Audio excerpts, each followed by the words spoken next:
पवईतील ओलीस ठेवलेल्या मुलांची आमदार मुरजी पटेल यांच्याकडून भेट, तर आमदार मुरजी पटेल यांच्याकडून मुलांची विचारपूस। पवईतील सर्व घटनेला शासन जबाबदार आहे, सूरज लोखंडेंचा आरोप।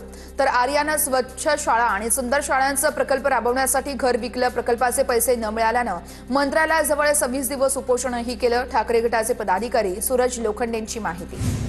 पोलिसांमुळे खूप मोठी दुर्घटना टळली, वडेट्टीवारांची प्रतिक्रिया। मुलांचा जीव गेला असता तर जबाबदारी कुणी घेतली असती? तत्कालीन शिक्षण मंत्री जबाबदारी घेणार होते का? महायुती सरकार, वडेट्टीवार यांचा सवाल। माझी शाळा सुंदर शाळा उपक्रमाचे रोहित आर्याचे पैसे दिले नाहीयेत, ठेकेदाराचे पैसे न दिल्यानं सामान्यांना मनस्ताप सहन करावा लागला। रोहित आर्या एन्काउंटर प्रकरणावरती वर्षा गायकवाड यांची प्रतिक्रिया। भीमा कोरेगाव प्रकरणामध्ये उद्धव ठाकरेंना कारणे दाखवा नोटीस, तर या प्रकरणासंदर्भात योग्य ते प्रतिसाद देत नसल्यानं ही नोटीस बजावल्याची माहिती। तुम्ही हरले की ईव्हीएमची चूक असते,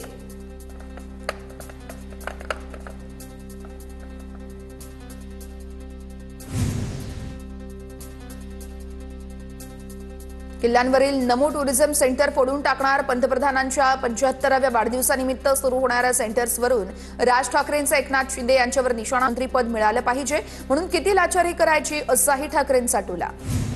ठाकरेंचा मोर्चा म्हणजे फॅशन शो, हा फॅशन शो फ्लॉप करण्याचं काम मुंबईकर करतील। 1 नोव्हेंबरच्या विरोधकांच्या मोर्चावर नवनाथ वन यांची टीका।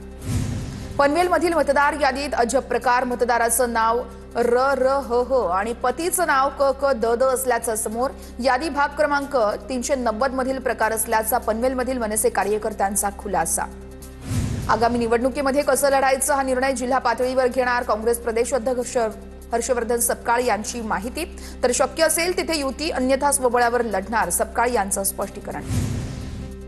क्रीडा मंत्री कोकाटे ऑलिम्पिक असोसिएशनच्या निवडणुकीमध्ये दबाव आणतायत, आमदार संदीप जोशींचा आरोप। तर क्रीडा मंत्री कोकाटे यांचा मुख्यमंत्र्यांनी राजीनामा घ्यावा, संदीप जोशींची मागणी। रणजित नाईक निंबाळकर यांच्यावरती होत असलेल्या आरोपांमागे रामराजे निंबाळकरांचा हात आहे, भाजपचे ज्येष्ठ नेते प्रल्हाद साळुंखेंचा आरोप। माझ्या नादाला लागला तर मी 100 कोटीची नोटीस देणार, रामराजे नाईक निंबाळकरांना। यावेळेस या निंबाळकरांचा प्रल्हाद पाटलांना इशारा, तर तुमची अजून कर्ज फिटलेली नाहीयेत, माझ्या नादी लागाल तर उरलेली 30% ही कर्ज वसुली मागे हटणार, यावेळेस मागे लावणार असल्याचा इशारा।